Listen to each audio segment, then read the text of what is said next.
What's up, ladies and gentlemen? Welcome back to the Big Fight Fuel channel, where we speak the truth, we're honest, and we give out takes on professional wrestling. Hope everybody's having a good Monday night. We certainly got a lot to talk about tonight, but the first thing I want to talk about is Netflix. This is strike one. Okay, I watched Netflix. I watched the Jake Paul Mike Tyson fight on Netflix, and that shit was an absolute disaster. Okay? That streaming service was a disaster during the entire show of Jake Paul and Mike Tyson. And I figured, I hope this doesn't affect the NFL. I hope this doesn't affect WWE. This is the first time since Raw's gone on Netflix that we've had glitches during the show. There was parts on the show where, like the first 45 minutes of the show, there was no glitches at all. It was perfect. And the show was actually great in the first 45 minutes. We'll get to that in a little bit. But then it started glitching during the Charlotte Flair segment, and it started glitching here and there during the show. But it got really bad during the main event. Like, really bad, where, like, you don't know anything that happened in that match. Because it kept glitching the whole time. It would go like, during the entire main event between CM Punk and Sami Zayn. And of course, of all things to be glitching like crazy, it was glitching during CM Punk and Roman and Sami Zayn. Luckily, it did not glitch during the angle to end the show tonight, which was absolutely fantastic. A fantastic angle, and this justifies Sami Zayn losing to CM Punk because now he has direction going into WrestleMania, as you all know. But outside of the glitches on Netflix, which needs to get fixed, I thought tonight's show was very good. They followed up really strong coming out of the Royal Rumble. Good segments. I wasn't that much big of a fan of the Seth Rollins segment tonight. That might be the attire he was wearing. He looked like Jeepers Creepers out there tonight. But I just wasn't a big fan of that segment. I really liked how they've been building up these chamber matches, and I really like how they gave some build to the matches happening next week, which we will get to. So I thank you guys so much for joining me here tonight. We're on the road. We're on the road to WrestleMania 41 in Las Vegas. I'm wearing my WrestleMania 40 jersey, my football jersey, WrestleMania 40 in Philadelphia tonight. So, yeah, man, I'm ready to talk about Raw. It was a good show, a very good show. And if you haven't already, go ahead and check out the Royal Rumble review. My thoughts on Jey Uso and Charlotte Flair winning their Royal Rumble matches. We certainly know the audience's thoughts on these Royal Rumble wins tonight. So we'll get to that shortly. Subscribe to the channel. We've got some fun stuff coming out. And maybe I'll be announcing something this week. I don't know. We'll keep it here on the channel. Keep that in store. Might be having an announcement sooner rather than later. Be on the lookout for that. So, yeah, man. Let's go ahead. Let's get right into Raw. They show everybody arriving at the arena. Sami Zayn, Charlotte Flair, CM Punk, Liv Morgan. They show the big stars arriving at the arena.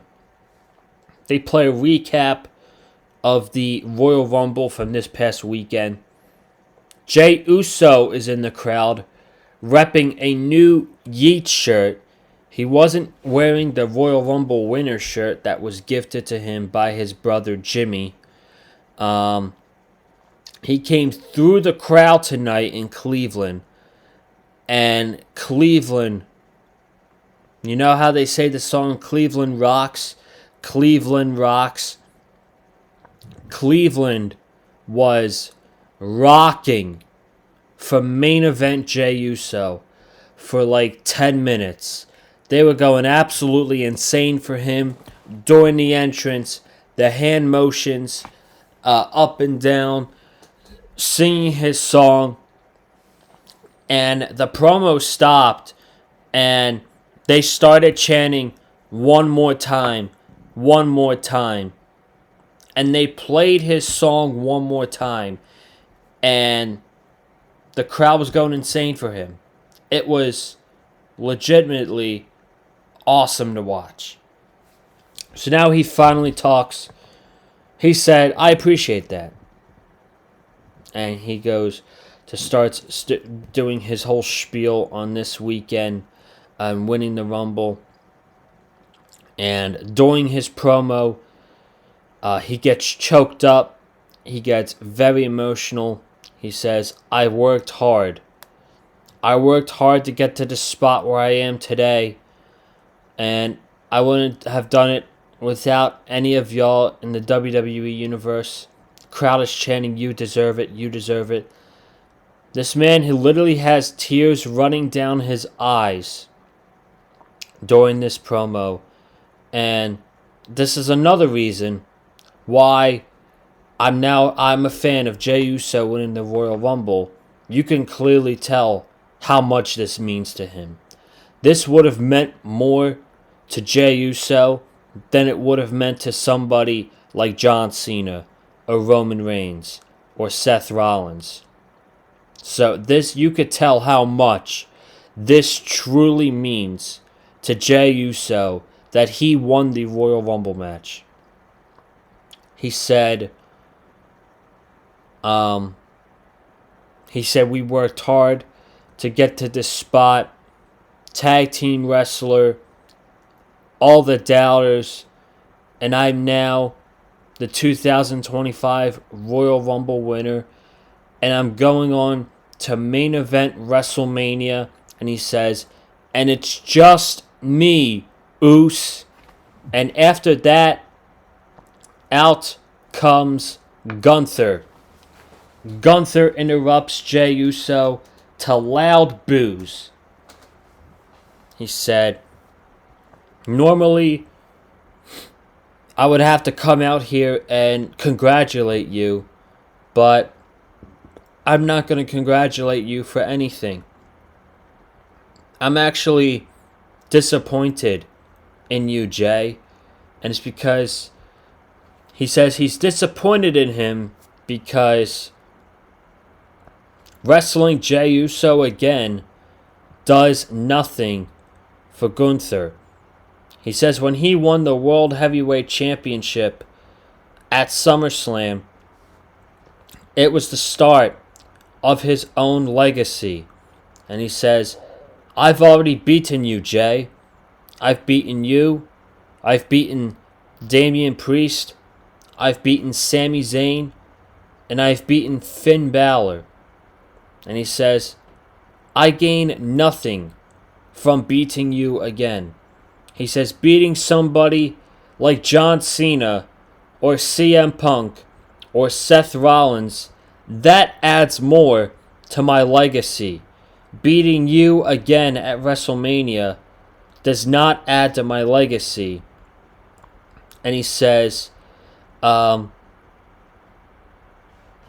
"You are like a diseased dog who will never go away." And he says, "If you choose me at WrestleMania, I just want you to know that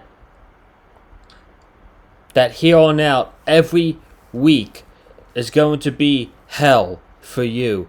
And WrestleMania is going to be the worst case scenario or something like that. But he says like WrestleMania is going to be the worst display of them all, and WrestleMania, I will show the most violent display in the whole history of this business.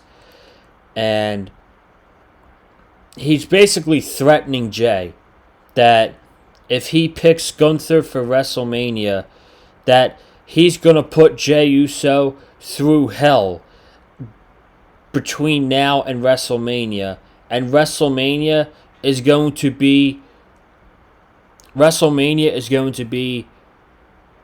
the most violent display in the history of WWE. He says, "Who said I can't be my own man? Who said I'm just a tag team wrestler? Who said that I shouldn't be in the main event?" And he says, "Who said that I shouldn't be the 2025 Royal Rumble winner?" He said, "I'll let the doubters keep talking." He says, "I'll tell you what, Gunther. I'm going to go chat it up with Cody Friday night on SmackDown." And he says, "I'll get back at you. But whether I choose you or I choose Cody Rhodes, I'm going into WrestleMania as the 2025 Royal Rumble winner. But I will walk out of WrestleMania as champion." So, this has potential. This was very good. A good promo. I wouldn't say it was great, but this is only step one. This is only step one for Jey Uso. But this has potential to be a very adventurous, great story going into WrestleMania. This has Yes Movement potential with Daniel Bryan, and this has Kofi Mania potential from WrestleMania 35. The difference between finish the story with Cody Rhodes and this was Cody Rhodes, when he came back, was already a top guy in the company, and he had been working for 2 years to get to the WWE Championship. He lost his first match at WrestleMania 39. Then a year later, he came back and he beat Roman Reigns. So yes, there's a clear difference between finish the story last year with Cody Rhodes and this year with Jey Uso. This is more likely of Kofi Mania than it is anything related to Cody Rhodes last year. I saw someone talk about that on Twitter, and I totally disagree with that. I won't say any names, but I totally disagree with that statement. But this has potential to be one of the best angles, best storylines going into WrestleMania. And shout out Gunther, because he came off like an absolute asshole tonight. And for the babyface to get their chase going into WrestleMania, they need a great heel to go along with it. Daniel Bryan had the authority. He had Triple H. He had Randy Orton. He had Stephanie McMahon. Kofi Kingston had Daniel Bryan getting in his head every week. Kofi Kingston losing opportunities. And now Jey Uso has Gunther. Gunther, who's already beaten Jey Uso. Gunther, who's called Jey Uso a mascot. Gunther, who's told Jey Uso that, hey, I'm warning you, if you pick me, I'm going to put you through hell from now until WrestleMania, where I'm going to give you the most horrible display of violence in the history of the WWE. This has potential to be Kofi Mania level greatness right here. And I'm excited for the ride, man. I'm excited for the ride that Triple H is going to take us on with the Yeet movement going into WrestleMania. We had Penta versus Ludwig Kaiser. I thought they would drag this out later on, but they did it tonight. Very good match. Penta won. Kaiser was very good in this match as well. He's very much underrated, and he's doing very well for himself as a single star. Penta ended up winning the match in about 13 minutes with a Piledriver, and he defeated Ludwig. And after the match, he was about to get interviewed by Jackie Redmond until Pete Dunne came out and set up a attack from Ludwig Kaiser onto Penta, and Ludwig just kind of stared at Pete Dunne as he walked to the back. So I don't mind this being a mini feud for Penta on Raw. I think Ludwig Kaiser is great. I could definitely see another match between them down the line on a Monday Night Raw, but right now, this is what we need to keep doing with Penta. Expose him more to the audience, get him on television as much as possible, get him wrestling as much as possible on Monday Night Raw. He needs to be wrestling every week. So these matches like he's had with Chad Gable and with Ludwig Kaiser and with Pete Dunne, we need to see more of that. So the more Penta, the better. This was good. A really good match with Ludwig, and Penta wins again. They need to keep building up on this. Charlotte Flair came out. She cut a baby face promo talking how it doesn't matter if the fans are wooing or booing. She still loves the fans. She talks about her journey in the last year and how much mental stress and physical stress she has gone through. And the crowd does not give a shit. They just keep booing and booing and booing and booing and booing until eventually Rhea Ripley came out. So remember what I was saying earlier, that we were reflecting on how certain people were reacting to Jey Uso and Charlotte Flair winning the Royal Rumble. Yeah, listen. The internet audience, it's not a thing on television. WWE does not book for the wrestling community on Twitter. They don't book their show for them. They book their show for the talent and for the people who paid their hard-earned money to go watch the show live. The live audience. And if people disliked it on social media, that's social media. The people in Cleveland loved Jey Uso tonight. Absolutely loved him. And the people on social media did not like Charlotte Flair winning the Royal Rumble. It got over 26,000 dislikes on Twitter. However, tonight, that online hate transitioned to live crowd hate. This crowd hated Charlotte Flair. They could not give a shit about what she said. And there's accounts on Twitter saying, I feel bad for Charlotte. She gave a heartfelt explanation. She's coming back for the first time in a year, and Cleveland, Ohio is booing her. I'm sorry. I don't feel one bit of sympathy at all for Charlotte Flair. Why? Because she's a selfish person. There's no need for Charlotte Flair to win the Royal Rumble. None at all. That match could have gone to someone else who needs it way more than her. And now she's being shoved down our throats. She's going to be on NXT tomorrow. She's going to be on SmackDown on Friday. And she's going to be on Raw again next week.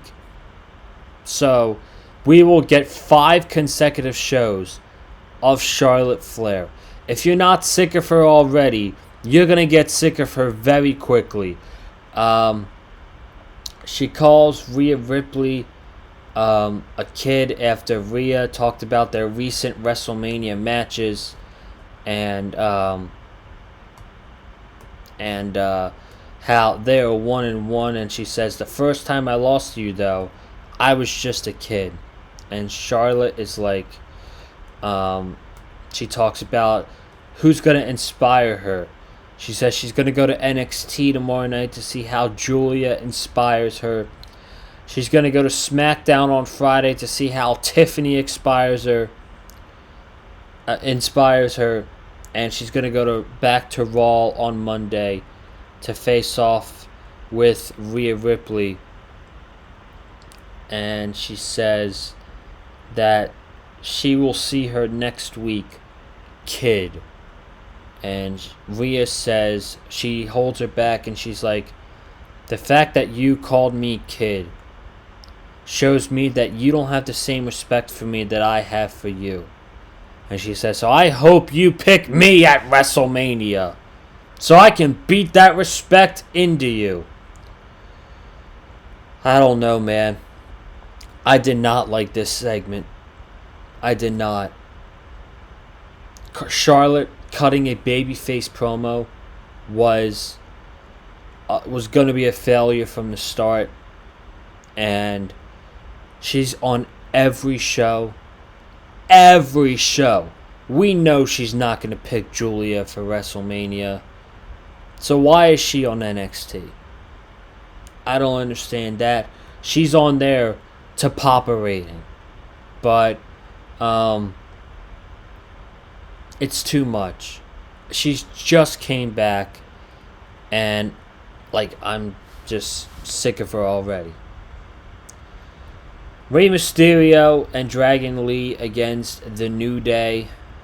This was a fun tag match. The New Day got new theme music this week, and they announced Logan Paul and Rey Mysterio in a qualifying match next week. So Logan was out there to scout the competition, and the finish came where Rey hit the 619 onto Kofi. He was going for the top rope splash, but Logan Paul dragged him out of the ring and threw him to the announce table, threw him inside the ring. Kofi hit Trouble in Paradise and pinned Rey Mysterio. So next week, the 2 qualifying matches for Elimination Chamber for the men's is Rey Mysterio versus Logan Paul, and for the women's is Bayley against Lyra Valkyria. The women's qualifying match tonight was Liv Morgan and Io Sky. And before this match, after the Charlotte Rhea Ripley segment actually, Io was backstage. And she bumped into Rhea. And she said, I hope I will see you at WrestleMania. So Rhea just glances, smiles, and they both go their separate ways. But after Io goes her separate way, Liv Morgan attacks Io Sky backstage, and Rhea Ripley tries to help before Raquel Rodriguez attacks her. So Liv and Raquel, they lay out the champion Rhea Ripley and Io Sky. So Io Sky is battling through an injury in this match against Liv Morgan. This is very fast-paced. in the first 3 minutes. We come back from commercial break, and it is slow-paced. But Io picks it back up. Palm strikes and palm strikes. She does a dive onto Liv Morgan on the outside. She throws Liv back in the ring. She hits the roll-up pin into the double foot stomp. And she hits a top rope drop kick. And then she goes to set up for her moonsault. And Raquel is on the apron. And Liv hits her with a suplex. Later on in the match, Io tried for another moonsault, but this time, Liv got the knees up, and all of a sudden, we see Rhea Ripley running down the ring. Running down to attack Raquel Rodriguez. And once she's done attacking Raquel, Liv Morgan grabs Rhea. Rhea punches Liv Morgan in the face, and the referee rings the bell. So we get another DQ finish on a WWE show, and this time it results in Rhea Ripley accidentally costing Io Sky a chance to go to Elimination Chamber. Liv Morgan wins, and Liv Morgan will be in the Elimination Chamber for the "oh my god, I can't believe Io Sky lost" crowd tonight. Be patient, is what I will say. Be patient, because either Adam Pearce will... well, not either. They will probably have a last chance qualifying match because of what happened with this. And Io's going to win the last chance qualifying match. So, I'm not saying that their plan for WrestleMania is Io Sky versus Rhea Ripley. But there's a tease. There was tensions between Rhea and Io. And Io was pissed off at Rhea because she had just costed her a chance to go to the Elimination Chamber. And somehow, some way, I think Io will find her way in the match. But for now, Liv Morgan's the first woman to qualify. Seth Rollins, wearing all black, looking absolutely... I don't even know, man. Ridiculous is an understatement. He's out there tonight looking like fucking Jeepers Creepers. And he cuts a promo. He says, "I'm going to say some stuff that you like, and I'm going to say some stuff that more than likely you won't like. But the facts are facts, and that's what I'm here for." He talks about CM Punk and how much CM Punk getting tossed by Logan Paul put a smile on his face. He says, "What's making me happy right now is even though I'm not in the main event of WrestleMania, and that makes me mad, it's the fact that CM Punk nor Roman Reigns are not going to WrestleMania." He congratulates Jey Uso. He says, "Good things happen to good people, and Jey Uso deserves every bit of this." He talks about Roman Reigns. He said, "A couple months ago, I talked to Solo Sikoa when he wanted me on the when it was around War Games, and he said, the next time I see Roman Reigns in the ring, I'm going to stomp his head to the ground." And I said it. I did exactly that. So, if anything, it's like, yeah, he was talking about CM Punk in the beginning. He talks about him again. But then he's like really talking shit about Roman Reigns. He said Roman Reigns is going to be out indefinitely. He's going to be out for the foreseeable future. And he's not going to make it for WrestleMania this year. I find that hard to believe. We'll see reports tomorrow.